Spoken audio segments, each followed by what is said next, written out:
ভূমিকম্পৰ মডেললৈ আপোনালোকক স্বাগতম। এই মডেলটো সম্পূৰ্ণ কৰাৰ পাছত আপুনি সক্ষম হ'ব ভূমিকম্পৰ সংজ্ঞা দিয়া, ভূমিকম্পৰ কাৰণসমূহ বৰ্ণনা কৰিবলৈ, ভূমিকম্পৰ প্ৰভাৱ চিহ্নিত কৰিবলৈ, ভাৰতত ছেইস্মিক জ'নসমূহ চিহ্নিত কৰিবলৈ, ভূমিকম্পৰ প্ৰভাৱ চিহ্নিত কৰিবলৈ, ভূমিকম্পৰ পৰিস্থিতিত পালন কৰিবলগীয়া সুৰক্ষা প্ৰক্ৰিয়াসমূহ চিহ্নিত কৰিবলৈ আৰু স্বেচ্ছাসেৱকৰ ভূমিকা বৰ্ণনা কৰিবলৈ।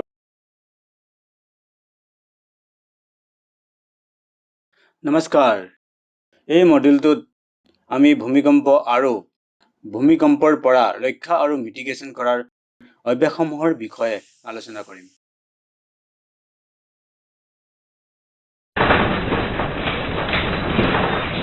এতিয়া আমি ভূমিকম্পৰ বিষয়ে জানো আহক। ভূমিকম্প হৈছে পৃথিৱীৰ পৃষ্ঠৰ কম্পন যি পৃথিৱীৰ শিল স্তৰৰ ভিতৰত হঠাৎ শক্তিৰ মুকলি হোৱাৰ ফলত ঘটে। সাধাৰণতে ভূমিকম্পবোৰ 1 মিনিটতকৈ কম সময়ৰ বাবে স্থায়ী। ভূমিকম্পবোৰ বৃহৎ এলেকাত অনুভৱ কৰিব পাৰি। ভূমিকম্পৰ প্ৰভাৱ তাৰ স্থায়ী সময়, পৰিসৰ আৰু গভীৰতাৰ ওপৰত নিৰ্ভৰ কৰে। প্লেট টেকটনিকৰ বিষয়ে জনাৰ আগতে আমি পৃথিৱীৰ গঠন বুজি লওঁ। পৃথিৱী 3টা পৃথক স্তৰৰ পৰা গঠিত। পৃথিৱীৰ পৃষ্ঠত ক্লিক কৰি তাৰ স্তৰবোৰ চাওক। বিজ্ঞানীসকলে বহুতো ভূমিকম্প মূল্যায়ন কৰি নিৰ্ণয় কৰিছে যে পৃথিৱীৰ 3টা প্ৰাথমিক স্তৰ বা খোলাৰে গঠিত। এইবোৰ হৈছে ক্ৰাষ্ট, মেণ্টেল আৰু কোৰ। এতিয়া আমি এই প্ৰত্যেকটো স্তৰৰ বিষয়ে শিকোঁ। পৃথিৱীৰ সৰ্বাধিক বাহ্যিক পৃষ্ঠটোক ক্ৰাষ্ট বুলি কোৱা হয়। ক্ৰাষ্ট তুলনামূলকভাৱে লঘু আৰু ভংগনশীল। অধিকাংশ ভূমিকম্পই ক্ৰাষ্টৰ ভিতৰতে ঘটে। ক্ৰাষ্টৰ তলত থকা আৰু পৃথিৱীৰ কোৰলৈ অহা অঞ্চলটোক মেণ্টেল বুলি কোৱা হয়। মেণ্টেল হৈছে প্ৰায় 2900 কিলোমিটাৰ ডাঠ অৰ্ধকঠিন শিলৰ ঘন গৰম স্তৰ। মেণ্টেলৰ তলত পৃথিৱীৰ কোৰ আছে। পৃথিৱীৰ কোৰটো এটা তৰল বাহিৰৰ কোৰ আৰু এটা কঠিন ভিতৰৰ কোৰেৰে গঠিত। লিথোস্ফিয়াৰৰ তলত থকা এক সৰল চলনশীল অঞ্চলক এষ্ট্ৰনস্ফিয়াৰ বোলা হয়। শিলামণ্ডল খোলা আৰু ওপৰৰ আৱৰণৰ শেষ অংশ দুয়োটাৰে গঠিত যিটো ভংগুৰ আৰু ৰিজিড চলিড ৰূপত থাকে। শিলামণ্ডল হৈছে আটাইতকৈ বাহিৰৰ যান্ত্ৰিক স্তৰ যিটো ভংগুৰ আৰু ৰিজিড চলিডৰ দৰে দেখা যায়। শিলামণ্ডলৰ ডাঠ প্ৰায় 100 কিলোমিটাৰ।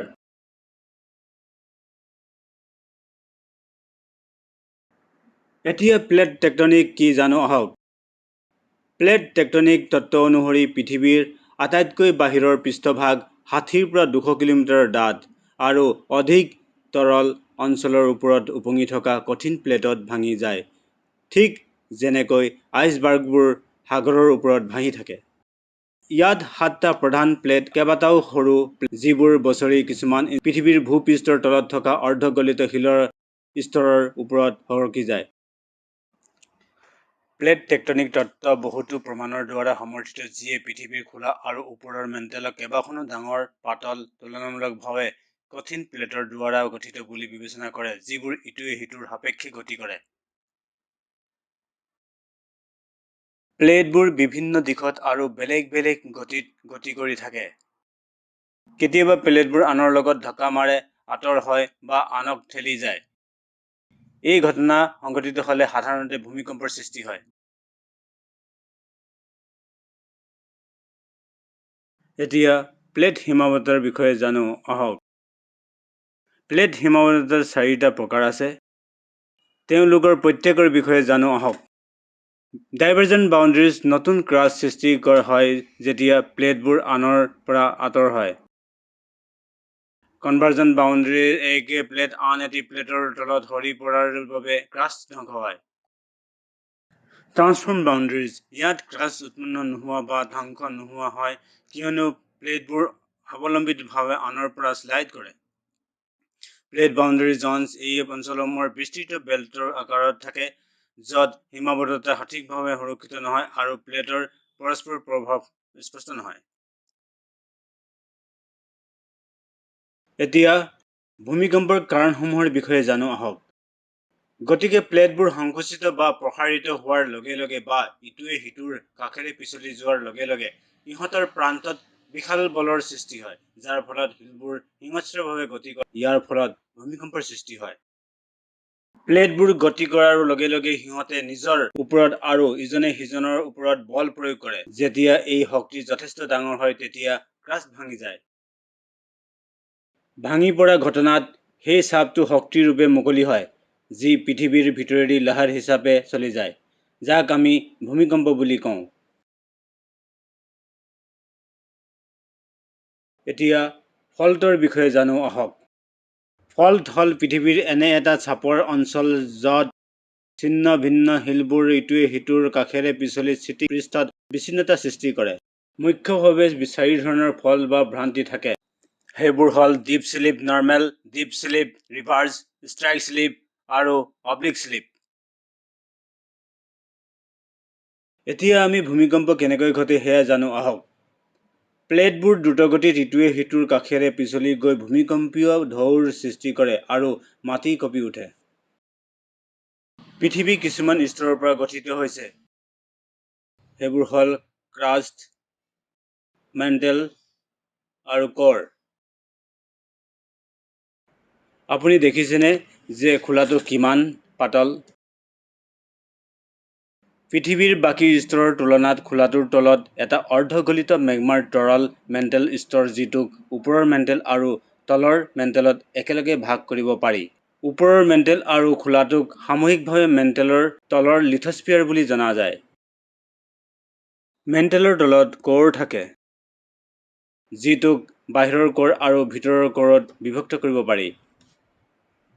বাহিৰৰ ক'ৰটো লোহা আৰু নিকেলৰ। ইয়াত উষ্ণতা ইমান বেছি হোৱাৰ বাবে আপুনি এই ধাতুবোৰ গলিত তৰল ৰূপত দেখা পোৱা যায়। পৃথিৱীৰ কেন্দ্ৰত বাহিৰৰ ক'ৰৰ তলত ভিতৰৰ ক'ৰটো নিহিত হৈ আছে। এই স্তৰটো লোহাৰে নিৰ্মিত এটা কঠিন বলৰ দৰে। এইটোৱেই পৃথিৱীৰ আটাইতকৈ উষ্ণ অংশ আৰু ইয়াৰ উষ্ণতা সূৰ্যৰ পৃষ্ঠৰ সমানেই। ভিতৰৰ ক'ৰটো কঠিন হৈ থাকে কাৰণে পৃথিৱীৰ মাধ্যাকৰ্ষণ শক্তি ইমানেই শক্তিশালী যে ধাতুবোৰ যিমান গৰম হ'লেও গলিব নোৱাৰে।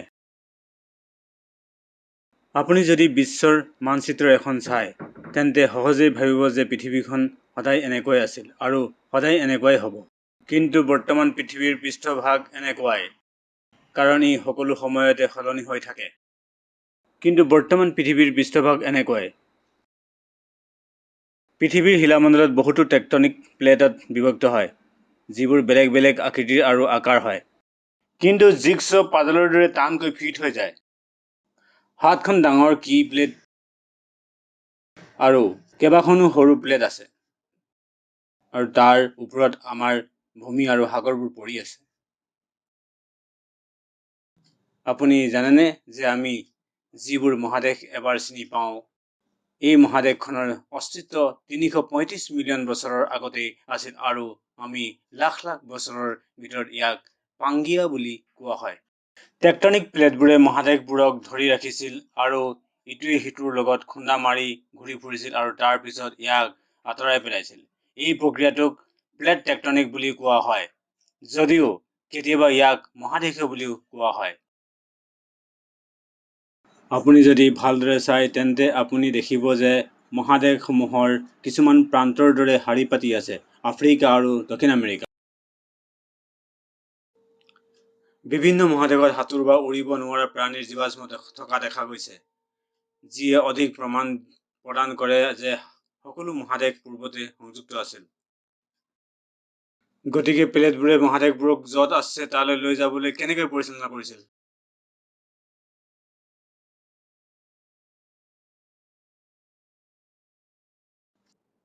এটা ফল্টৰ ওপৰত হঠাতে পিছলি যোৱাৰ ফলত ভূমিকম্পৰ সৃষ্টি হয়।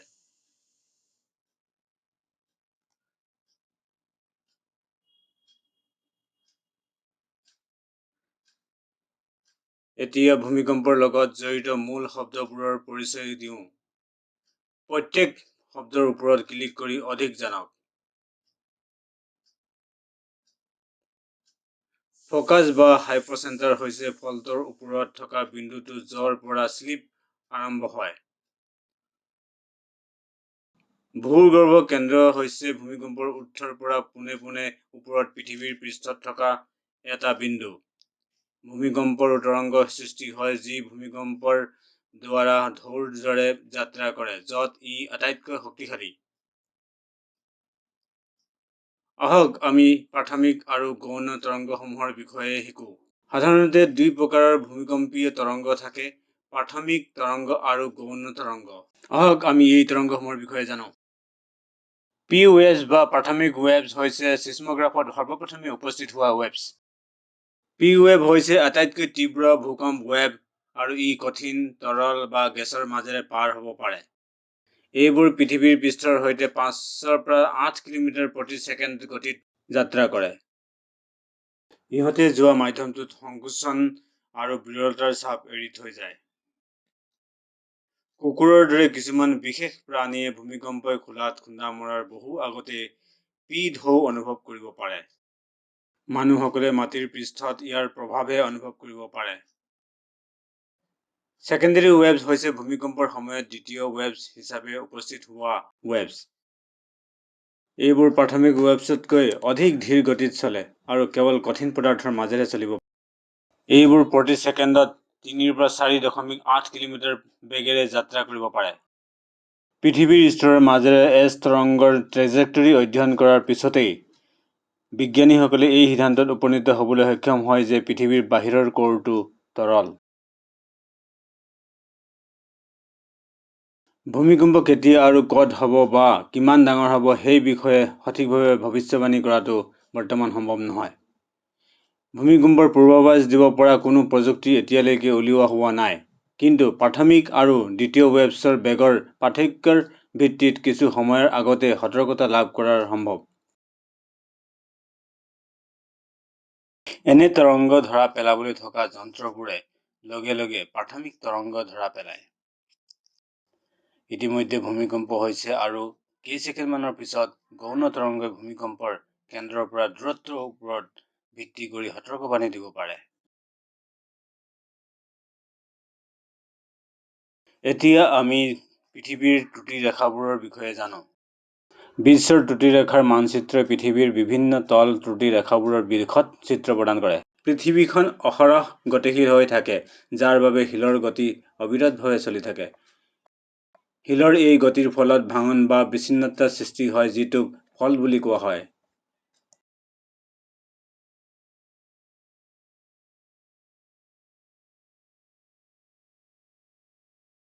এতিয়া আমি জানো যে ভূমিকম্পৰ যিকোনো ঠাইত ঘটিব পাৰে। কিছু ভূমিকম্প ত্ৰুটি ৰেখাৰ সৈতে সংযুক্ত নোহোৱা অৱস্থাতো ঘটিব পাৰে আৰু পৃথিৱীৰ যিকোনো ঠাইত সজাগ নোহোৱা অৱস্থাতো ঘটিব পাৰে। 1993 চনত মহাৰাষ্ট্ৰৰ লাতুৰ চহৰত এক ভূমিকম্প ঘটে যদিও লাতুৰ চহৰ ছিস্মিক জন 4 বা 5-ৰ ভিতৰত নাছিল।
ভূমিকম্পৰ মাপদণ্ড কৰা বিভিন্ন কাৰণৰ বাবে গুৰুত্বপূৰ্ণ।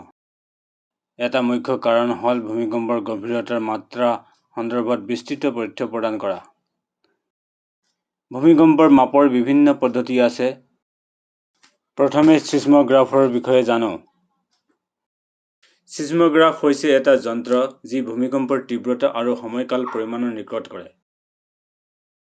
ছিস্মোগ্ৰাফে ভূমিকম্পৰ তীব্ৰতা ৰিক্টাৰ স্কেলত মাপ কৰে। ভূমিকম্পৰ তীব্ৰতা মাপৰ বাবে ৰিক্টাৰ মেগনিটিউড স্কেল ব্যৱহাৰ কৰা হয়। এই স্কেলত প্ৰতিটো 1 পইণ্টৰ বৃদ্ধি 10 গুণ কম্পন আৰু 33 গুণ শক্তি বৃদ্ধিৰ সূচক। এটি ডাঙৰ ভূমিকম্পে মুক্ত কৰা শক্তি প্ৰথমে পাৰমাণৱিক বোমাৰ শক্তিৰ 10,000 গুণ সমান হ'ব পাৰে। এয়া ৰিক্টাৰ মেগনিটিউড ৰেঞ্জ অনুসৰি ভূমিকম্পৰ প্ৰভাৱ দেখুওৱাৰ চাৰ্ট। এয়া ৰিক্টাৰ মেগনিটিউড ৰেঞ্জ অনুসৰি ভূমিকম্পৰ প্ৰভাৱ দেখুওৱা চাৰ্ট। পৰিসংখ্যা অনুসৰি 1800 আৰু 2023 চনৰ মাজত ভাৰতীয় উপমহাদেশত 3,383টা ভূমিকম্পৰ ঘটনা পৰিসংখ্যা কৰা হৈছে। ছবিটোত ৰঙা বিন্দুবিলাক সেই কালছোৱাৰ ভিতৰত ভূমিকম্পৰ ঘটনাসমূহ প্ৰদৰ্শন কৰে। আৰম্ভ কৰা ঘটনাসমূহৰ মেগনিটিউড 5 বা তলৰ ৰিক্টাৰ স্কেলত।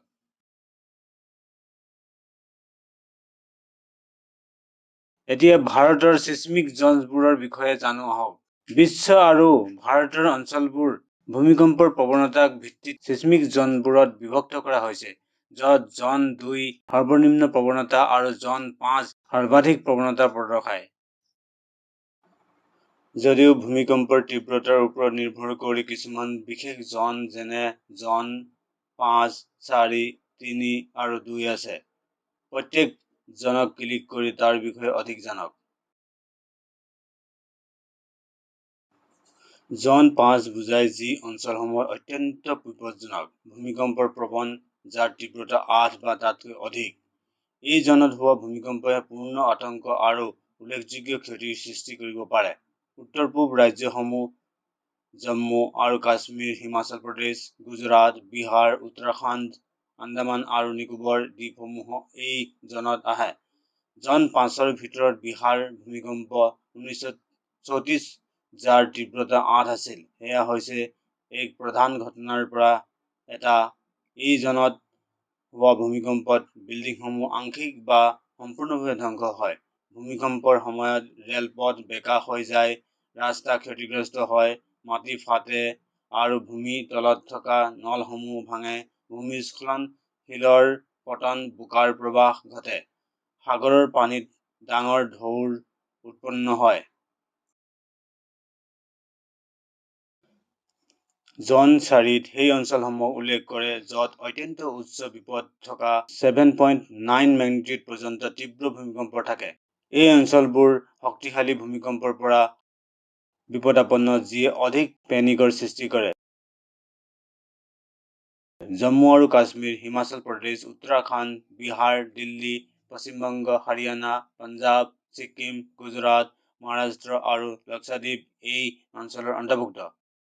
গুজৰাটৰ 2001 চনত ভূমিকম্প, যাৰ মাত্ৰা 7.7 আছিল, অন্যতম মুখ্য ঘটনা আছিল।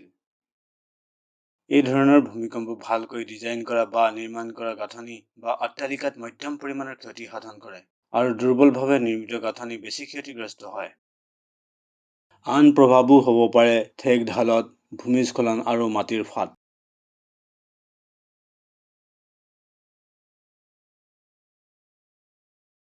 জন 3 বুজায় সেই অঞ্চলসমূহৰ মধ্যম পৰিসৰৰ ভূমিকম্পৰ প্ৰৱণ, যাৰ তীব্ৰতা 6.9 পৰ্যন্ত। জন 3 উচ্চ তীব্ৰতাৰ ভূমিকম্পবোৰ অনুভৱ কৰা হ'ব পাৰে। ভূমিকম্পই আতংক সৃষ্টি কৰে আৰু মানুহে স্থিৰ হৈ থাকিবলৈ অসুবিধা কৰে। চলন্ত বাহনসমূহৰ ভিতৰতো মানুহে এনে ভূমিকম্প অনুভৱ কৰিব পাৰে। পঞ্জাৱ, হাৰিয়ানা, উত্তৰাখণ্ড, বিহাৰ, বেংগল, গুজৰাট, ৰাজস্থান, মধ্যপ্ৰদেশ, উৰিষ্যা, অন্ধ্ৰপ্ৰদেশ, গোৱা, কেৰালা, তামিলনাডু আৰু মহাৰাষ্ট্ৰ এই জনত আহে। জন 3ৰ ভিতৰত লাতুৰ ভূমিকম্প 1993 চনত, যাৰ তীব্ৰতা 6.3 আছিল, ই এটা প্ৰধান ঘটনা। ভাল ডিজাইন আৰু নিৰ্মাণৰ সৈতে থকা স্থাপনাসমূহ সামান্য ক্ষতি কৰে, যেতিয়া দুৰ্বল ডিজাইন বা নিৰ্মাণৰ সৈতে থকা স্থাপনাসমূহ উল্লেখযোগ্য ক্ষতি সাধন কৰে।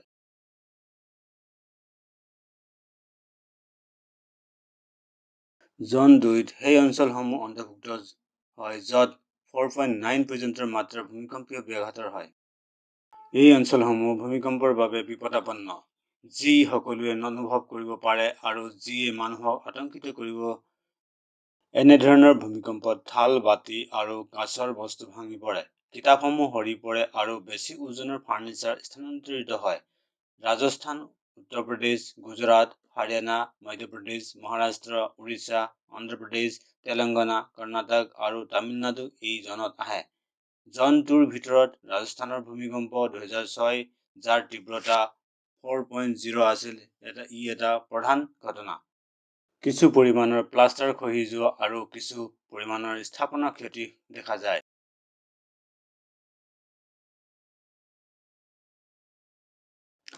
আপোনালোকে সৰ্বাধিক বোধহয় ছুনামিৰ বিষয়ে শুনা পাইছে। ছুনামি সাগৰৰ তলত হোৱা ভূমিকম্প বা আগ্নেয়গিৰিৰ বিস্ফোৰণৰ বাবে হয়। উপকূলীয় অঞ্চলত বাস কৰা মানুহে জানিব লাগিব যে ভূমিকম্প হোৱাৰ সময়ত সমুদ্ৰৰ নিকটৰ অঞ্চলসমূহ ছুনামিৰ তলত পৰিব পাৰে। এতিয়া এটা ছুনামিৰ ভিডিঅ' চাওঁ আহক। ভিডিঅ' চাবলৈ প্লে বুটামটো ক্লিক কৰক।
ಫಸ್ಟ್ ಒಂದಲ್ಲ ಕಡೆ ಅಂಕಲ ಉಳ್ಳಿ ಬಿಡ್ತೀಯ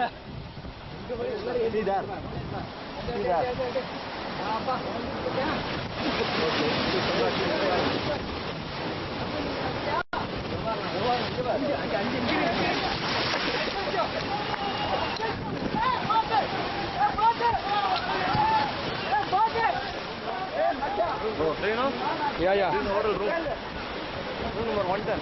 Good, sir.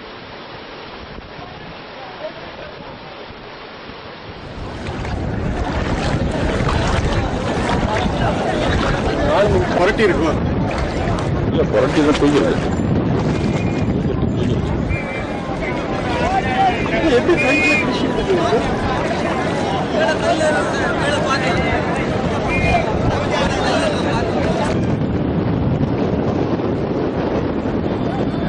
எப்படி இது மேல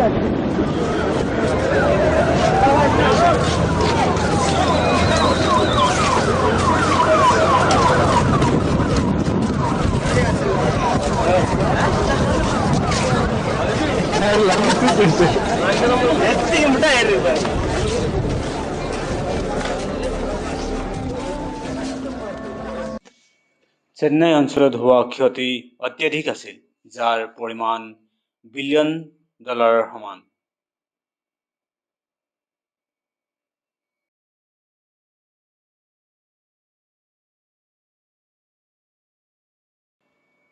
ঢৌৰ অভিজ্ঞতাৰ সংখ্যা অনুসৰি বিভিন্ন উপকূলীয় অঞ্চলত ছুনামিৰ প্ৰভাৱ বহু পৰিমাণে ভিন্ন হৈছিল।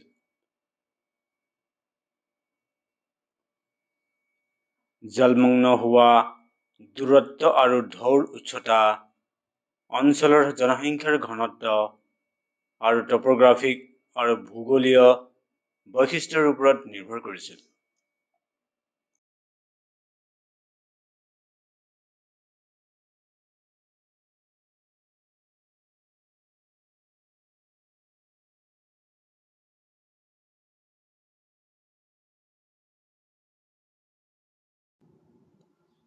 ভূমিকম্পৰ আগতে নিজকে সহায় কৰিবৰ বাবে আপুনি কিছু পদক্ষেপ অনুসৰণ কৰিব পাৰে। আহক এই পদক্ষেপবোৰ এটা এটাকৈ চাওঁ। ভূমিকম্পৰ আগতে আপোনাৰ ঘৰৰ আৰু গাড়ীৰ বাবে এটা ডিজাস্টাৰ কিট প্ৰস্তুত কৰা উচিত। ডিজাস্টাৰ কিটত থাকিব লাগিব এটা প্ৰাথমিক চিকিৎসা কিট, শুকান খাদ্য, বটলবন্দী পানী, পাৱাৰ বেংক, টৰ্চ লাইট, উপযুক্ত পৰিধান আৰু মোবাইল ফোন।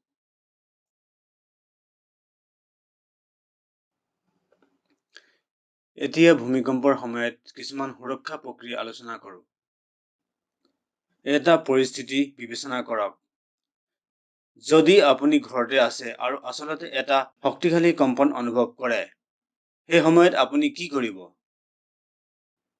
যদি আপুনি ভূমিকম্পৰ সময়ত ঘৰত থাকে, তেন্তে শান্ত থাকক আৰু এটি হেভি টেবুল বা ডেস্কৰ তলত আৱৰণ কৰক।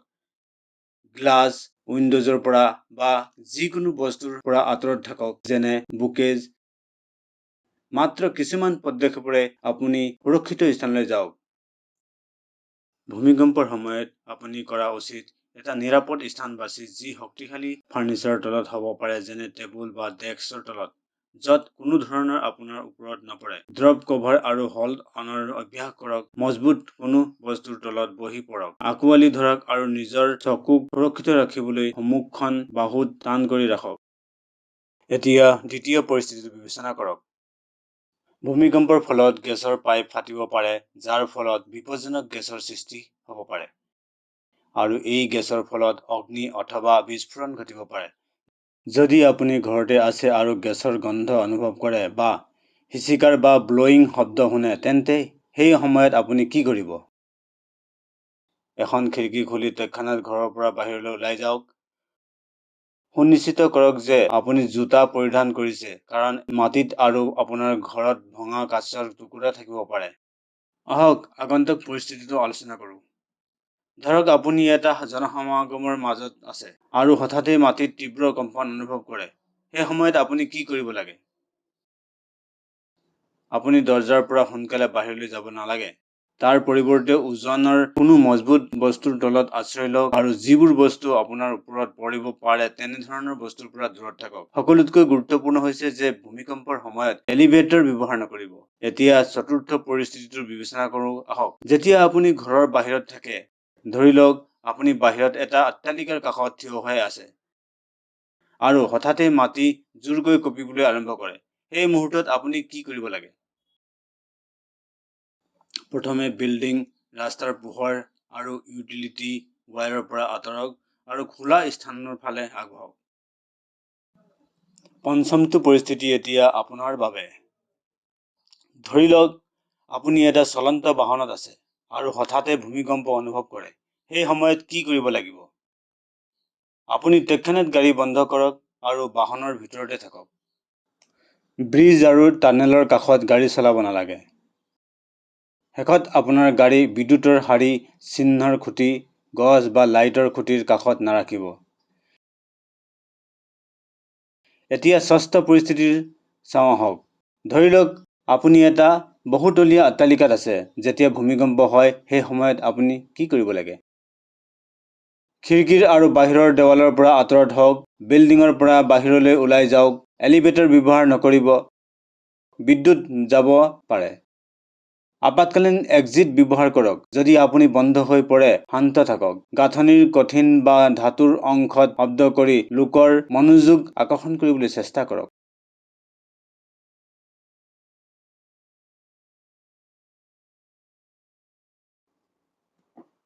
এতিয়া আহক আমি ভূমিকম্পৰ পিছত কি কি সুৰক্ষা ব্যৱস্থা গ্ৰহণ কৰিব লাগে সেয়া চাওঁ। এতিয়া আহক আমি ভূমিকম্পৰ পাছত কি আগৰ পদক্ষেপ গ্ৰহণ কৰিব লাগে সেয়া পৰ্যালোচনা কৰোঁ। শান্ত থাকক আৰু ৰেডিঅ'টো অন কৰি শুনক আৰু নিৰ্দেশনাসমূহ মানি চলক। সাগৰ আৰু নদীৰ নিম্ন অঞ্চলৰ পৰা আঁতৰত হওক কাৰণ ডাঙৰ ঢৌ আহিব পাৰে। পিছৰ কম্পনৰ বাবে প্ৰস্তুত থাকক। পানী, গেছ আৰু বিদ্যুৎ বন্ধ কৰক। মেচ জ্বলাই বা ছুইচ অন নকৰিব। আপুনি সোনকালে যিকোনো দাহ্য সামগ্ৰীবোৰ যি পৰি গৈছে সেয়া পৰিষ্কাৰ কৰক। যদি আপুনি জানে যে লোকসকলৰ মাটিৰ তলত পৰিছে তেন্তে উদ্ধাৰকাৰী দলক জনাওক। খোলা পাত্ৰৰ পৰা পানী নাখাব। যদি আপোনাৰ ঘৰ খুবেই ক্ষতিগ্ৰস্ত হয় তেন্তে আপোনাৰ ঘৰ ত্যাগ কৰিব লাগিব। অধিকাংশ ক্ষতিগ্ৰস্ত বিল্ডিঙৰ ভিতৰত বা তাৰ কাষত নাযাব। সম্ভৱ হলে খাদ্য, ঔষধ আৰু পানী ৰখা পাত্ৰ সংগ্ৰহ কৰক।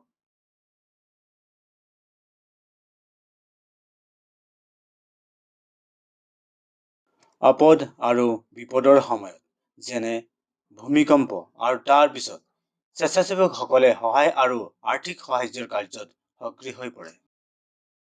এতিয়া চাওঁ আহক স্বেচ্ছাসেৱকসকলৰ ভূমিকা।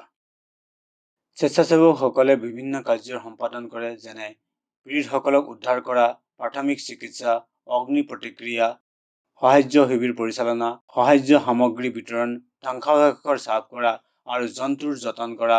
স্বেচ্ছাসেৱকসকলে যিকোনো সংস্থাৰ বাবে সমাজৰ কেন্দ্ৰবিন্দু হ'ব পাৰে। স্বেচ্ছাসেৱকসকলে চৰকাৰৰ পৰামৰ্শৰ বাৰ্তা প্ৰেৰণ আৰু সতৰ্কবাণী বিতৰণ কৰিব পাৰে। স্বেচ্ছাসেৱকসকলে চৰকাৰী সংস্থাসকলক সেৱাসমূহ পুনৰুদ্ধাৰ কৰাত সহায় কৰিব পাৰে। স্বেচ্ছাসেৱকসকলক ৰাজ্যই সকলো ধৰণৰ সাধাৰণ সেৱাত ব্যৱহাৰ কৰিব পাৰে। এতিয়া আমি এই মডেলটোৰ শেষত উপনীত হৈছো। আহক আলোচনা কৰা মূল বিষয়বস্তুসমূহ পুনৰ পৰ্যালোচনা কৰোঁ। ভূমিকম্প হৈছে মাটিৰ পৃষ্ঠৰ কম্পন, ৰোলিং বা হঠাৎ চক। বিভিন্ন ভূমিকম্পৰ পৰা সংগ্ৰহ কৰা চেইছমোগ্ৰামসমূহৰ বিশ্লেষণ কৰি বিজ্ঞানীসকলে দেখুৱাইছে যে মাটি তিনিটা মুখ্য স্তৰত বিভক্ত: ক্ৰাষ্ট, মেণ্টেল আৰু কোৰ। বৃহৎ শিলবোৰ মাটিৰ প্লেটসমূহৰ সিমানৰ পৰা ওলমাৰ বা বিস্তাৰিত হোৱাৰ সময়ত সৃষ্টি হয়। ইয়াৰ ফলত শিলবোৰ তীব্ৰভাৱে সলনি হয়, যাৰ বাবে ভূমিকম্পৰ সৃষ্টি কৰে। ফল্টৰ চাৰিটা মুখ্য প্ৰকাৰ আছে: dip slip, normal, dip slip reverse, strike slip, oblique slip. সাগৰৰ ডাঙৰ ঢৌবোৰক ছুনামি বুলি কোৱা হয়, যি সাধাৰণতে আগ্নেয়গিৰিৰ বিস্ফোৰণ বা পানীৰ তলত ভূমিকম্পৰ ফলত হয়। ৰিয়েক্টাৰ স্কেল ভূমিকম্পৰ উৎস মুক্ত হোৱা শক্তিৰ পৰিমাণ আকৰ্ষণ কৰে। ভূমিকম্পৰ সময়ত প্ৰতিটো কোঠাত এক নিৰাপদ স্থান বাছিব আৰু শান্ত থাকিব লাগিব। ভূমিকম্পৰ পাছত ৰেডিঅ', টিভি অন কৰক আৰু নিৰ্দেশনাসমূহ শুনি মানি চলক। এতিয়া সময় হৈছে আপোনাৰ বিষয়টো বুজাৰ পৰীক্ষা কৰাৰ। দিয়া প্ৰশ্নবোৰ উত্তৰ দিয়া। এইটো এক মূল্যায়ন অভ্যাস। সকলো প্ৰশ্নৰ সমানভাৱে মূল্যাঙ্কন কৰা হৈছে। আপোনাৰ পৰীক্ষাত উত্তীৰ্ণ হোৱাৰ বাবে অন্ততঃ 60 নম্বৰ পাব লাগিব। প্ৰশ্নবোৰ গুৰুত্ব সহকাৰে পঢ়ক আৰু উপযুক্ত বিকল্প বাছনি কৰক।